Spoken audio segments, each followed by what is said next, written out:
Okay. So, we're here today really to talk about a to-do list.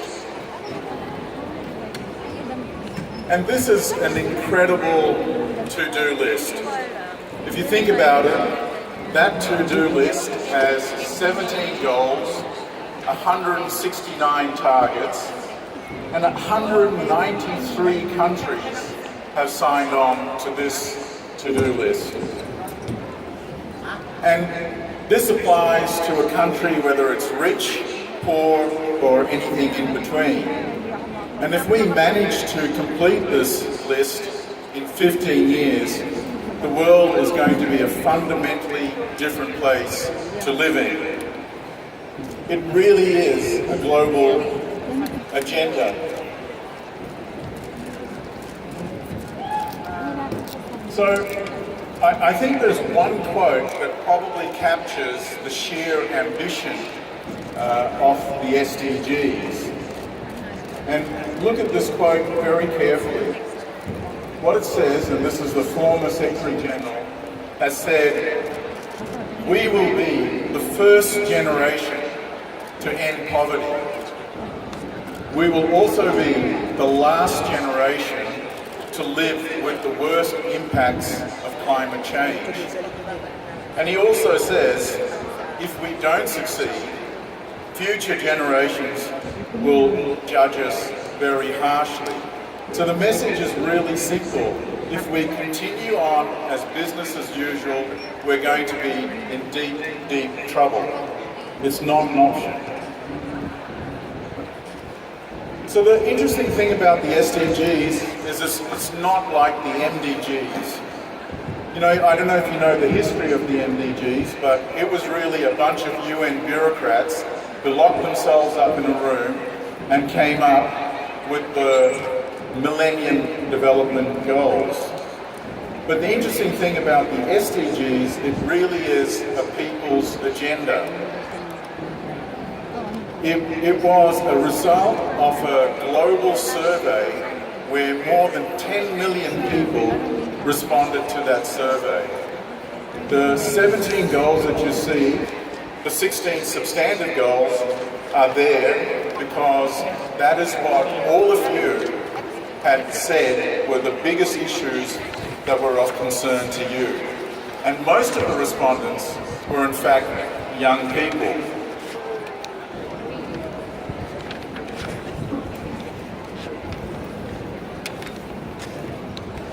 So we've set ourselves 15 years when we started this, and now we only have a little over 10 years left.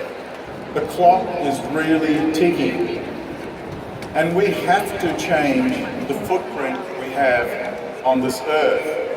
Now let me just tell you about a few numbers. In ASEAN, there are 5 countries that are the top polluters when it comes to plastic in the ocean, right?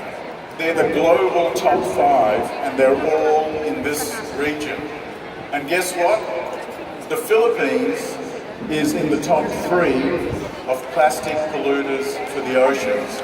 And I think you've seen it. You've seen the photographs when we have the storms, how much garbage is thrown up. I mean, that gets into our food system. It kills aquatic life, and it is an eyesore to humanity. Deforestation. By the time I finish this talk, there will be something like 500 football fields of forests that will disappear from this world. 500 by the time I finish this talk. I don't know how many of you know about the carbon budget. This is how much greenhouse gases we can emit before we hit the tipping point, and the world will forever have a global warming of 2 degrees higher than pre-industrial levels. And what does that mean? That means we only have, at the current rate of emissions, only 18 years left. 18. Before we hit that 2-degree warming. And what does that mean for us? I think you've seen it. You've seen what's happened in Japan. If you talk to a whole person in Tokyo, they'll say never in their lifetime have they experienced heat like they have there. If you look at the Arctic Circle, it's melting at an exponential rate. I've never ever seen in my life where there are forest fires in Europe, in the US, and in Australia at the one time. Remember, in Australia, it's winter, and in the Northern Hemisphere, it's summer, but we have fires engulfing the countries. The other thing is that what we find is that because of our greenhouse gas emissions, we are seeing that the weather pattern's changing significantly. Since the 1970s, there have been 4 times more disasters worldwide per year. That's a frightening 400 disasters per year we're experiencing at the moment. Conflict. Do you know how much money we lose because of global conflict? $14.3 trillion lost to the global economy. $1 trillion sounds like a number with a lot of zeros, but if you spent $1 million every hour, 24/7, it would take you 400 years to spend $1 trillion. That's how much money, and $14.7 trillion lost because of conflict. Imagine what that money would do if it was applied for development. And then probably the most frightening of all is the gap between the rich and the poor continues to widen. We all know business is good, and we know that the work that SM does, profit is a good thing, but profit has to be applied for the benefit of all.